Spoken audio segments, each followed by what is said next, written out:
is Mary, and I hope that you are doing well. Today we are going to make a journal. In fact, we'll make a journal 3 different ways. First, we'll go through the materials you need, and then we will get started. So for the paper, I bought a spiral bound sketch pad, and I just took the spiral wires off the end. It still has the perforation and the edge there. So before we get started with that, we'll bend it at the perforation and take those off. Ruler,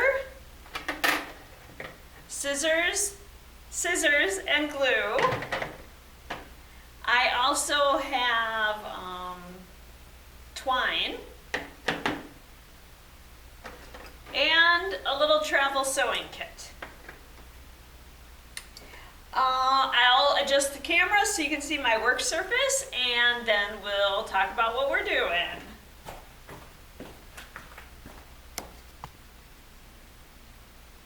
So there again are all of the materials that we are using.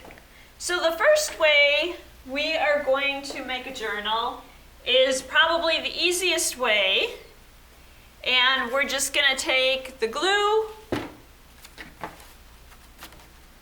fold all the pages in half on the paper so that they are folded like a book. And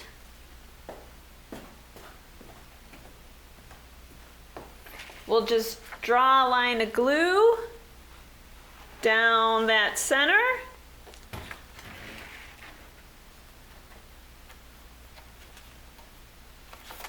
Stack a piece of paper on top of it, and I would suggest doing that, leaving those to dry, taking 2 more pieces of paper and doing the same thing, the line of glue,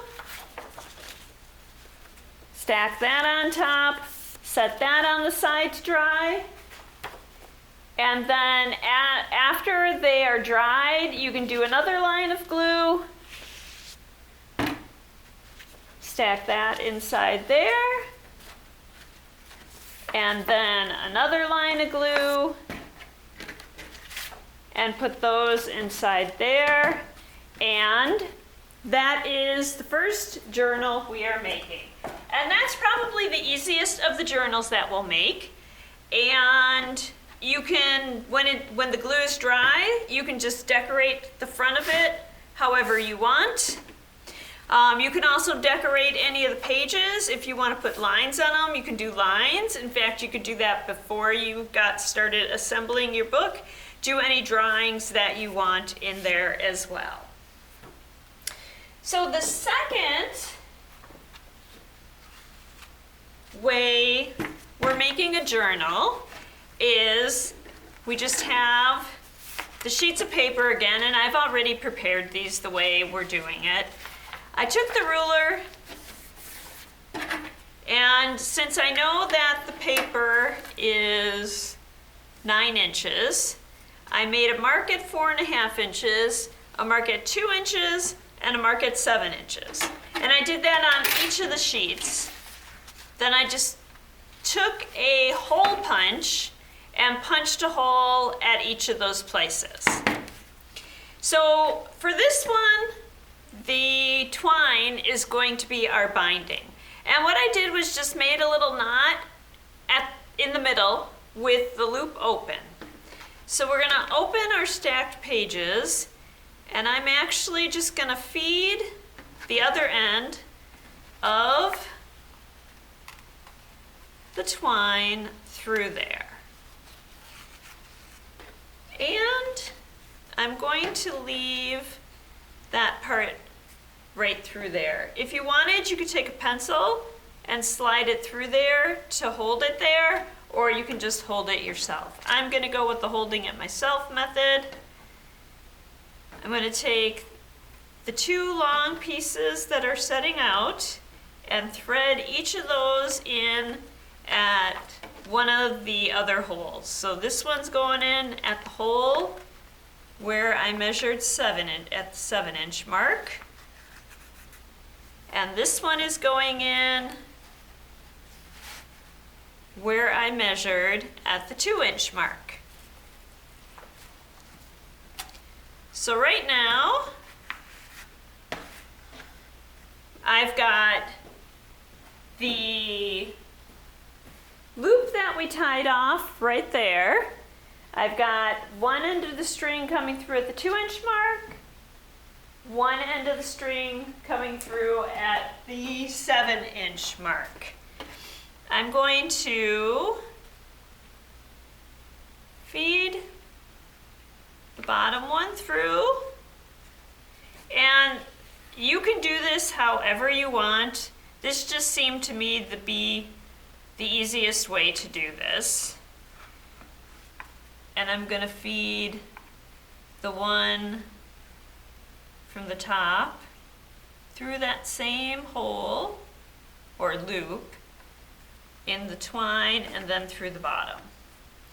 And I'm going to tighten all that. So you could tie that off right there if you wanted, and that might help make it more secure if you did that. So maybe we'll do a single knot there right now.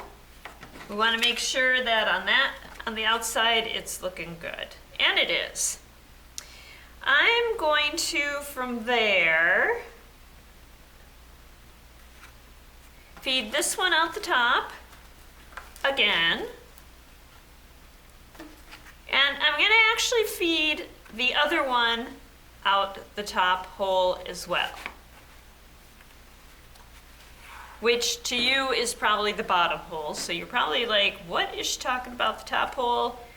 But I'm working on the other side, so.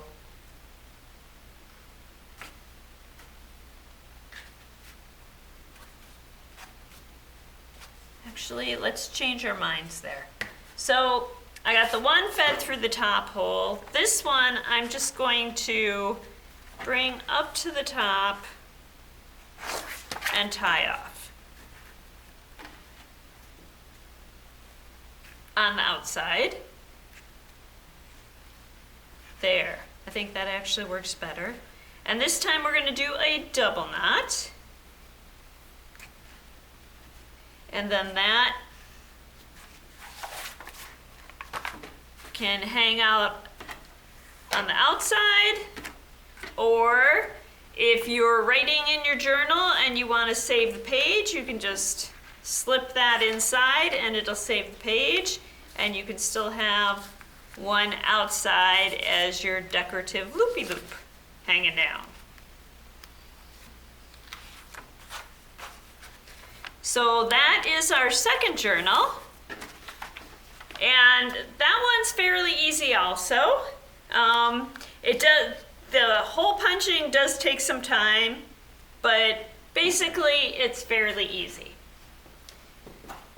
So the next one we're going to do is a little more complicated than that. So we're going to take the papers, and since I've got the perforation, I'm going to bend at the perforation.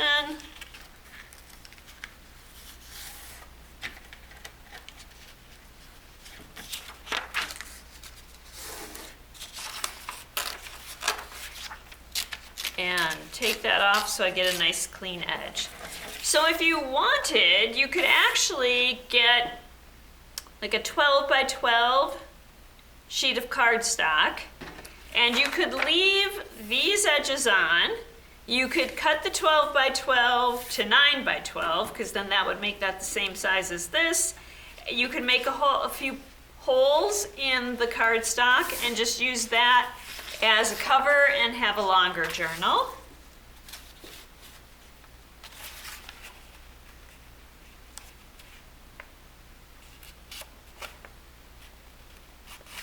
It's actually always easiest to just do these one at a time, but for some reason I always think it's going to be easier if I do them more than one at a time. And I probably take up more time doing that. So I am going to fold the pages in half, And this time our binding is going to be thread. So we're going to actually sew in the binding with needle and thread. So the way that I did this was I chose a needle from my sewing kit.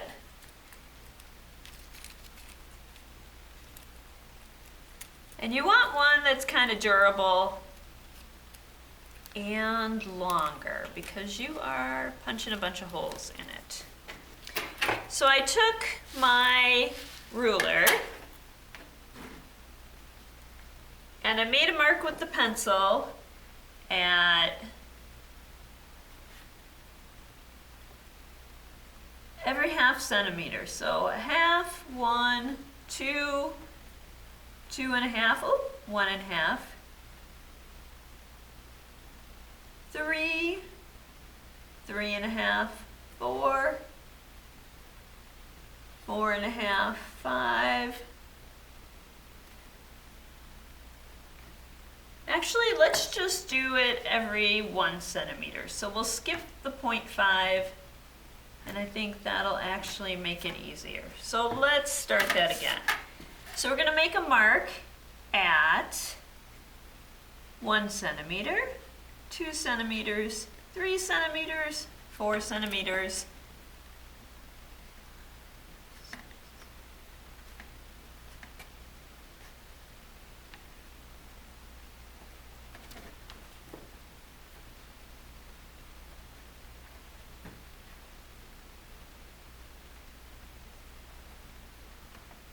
So there's a mark every centimeter. In the top corner, I just did 1 in the corner. Then I moved out a little further, and every other one of these I moved in. So there's 1 on the edge, there's 1 in a little. So another on the edge, another in a little, another on the edge, another in, on the edge, in, there's my edge, so that one's gonna get moved in, that one will get moved in, that one will get moved in, and I did that all the way down the sheet.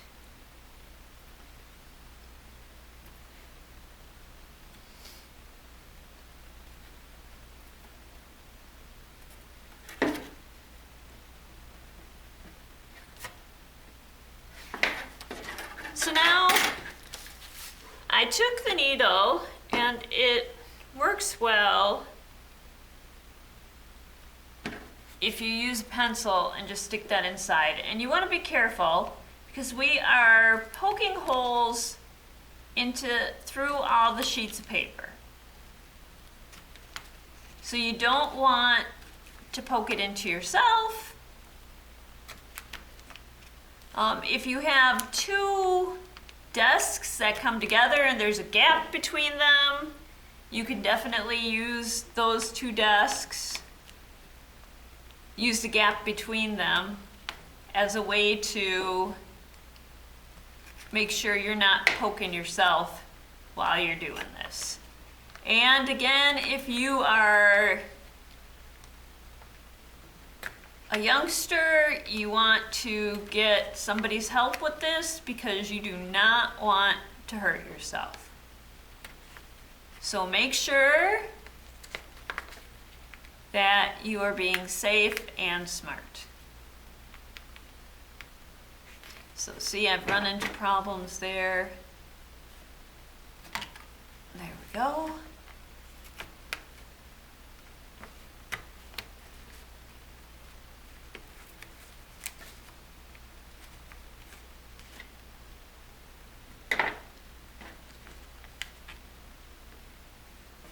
And again, you can take your pages and do this individually instead of trying to do it all at once. That's probably going to be a little easier for you and save some time. I'm actually just going to do 1 more hole there. So now, I actually would like my thread my thread binding to be a contrasting color, not the same color as the paper. And I tried this before and I measured the length 3 times, the length of the actual side, and it was actually a little short, but I think we'll go with this again. So you want to thread your needle. Ah, I pulled it through.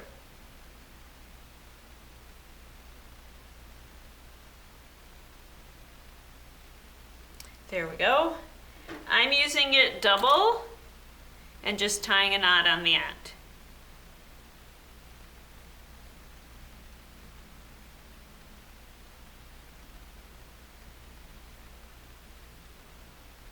So I'm not the best at lining up my knots and getting them so they're very perfect.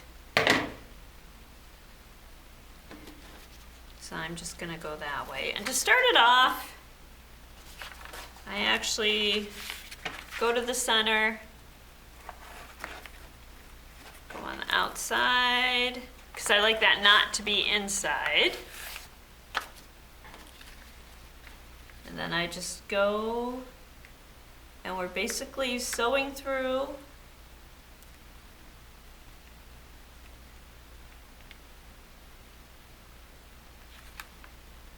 all of those holes. So you have a choice here to make already. If you want, you can make sure that you are sewing it so that on both sides you can see the complete triangle. Or you can do it so that you only see it from one side, and then like down here you would go there, and you'd have it there and alternate. I prefer mine to be complete. So I'm going to continue working on this, and then we will come back and see how it's going.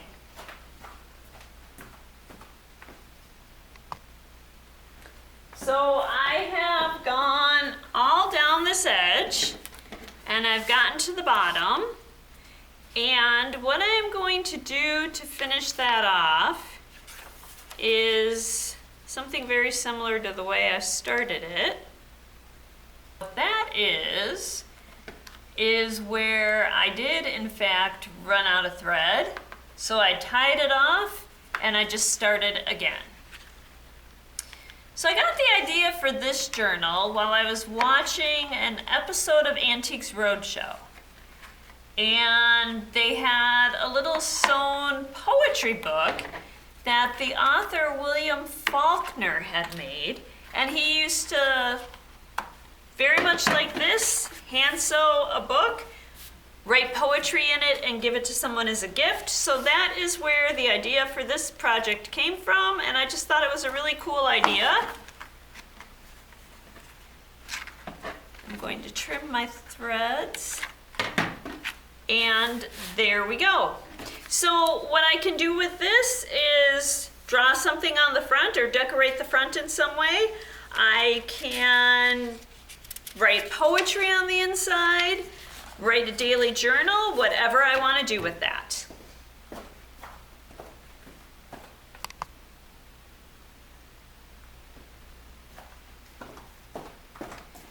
So there you have our 3 journals that we made. The simple glued journal, the journal with the twine, and the bookmarks built right into them.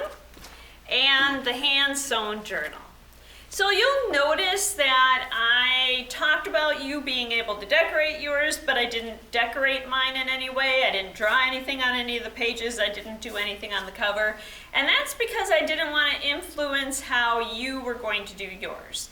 So I encourage you to make one of the journals. If you are in the Park Rapids area, we will have out in the summer reading table area, you'll be able to pick up a take-along package. So it'll have the directions for making the journal, and we'll have some tape, some twine, and 10 pages of paper that you can use for your journal. So I'll be putting those out on Thursday morning, so you can pick one up if you'd like. Those are really limited though. There's only going to be 15 of them, and I won't be able to do any more after that. So if you are interested and you want us to put one on the side for you, call the library and let us do that. I hope that you enjoyed making your journal today. I will say that, geez, it must be like 10 years ago now, I started writing a just about daily journal where I just wake up or at any point in the day and I just write down anything that comes into my mind. And that has actually helped me in two ways. I have become a lot more creative because if I have an idea, I write it down and that helps me to remember it. Also, if I'm having a really tough day and I just write down any complaints or anything that is bothering me, I get it out of my system and I'm able to focus on having a good day and focus on my positive thoughts and on helping others, which is something I really like to do. So I hope that you will make one of the journals or all three of them, and I hope you enjoyed this activity, and we'll be back next week with another exciting Create Your Summer activity. Thank you!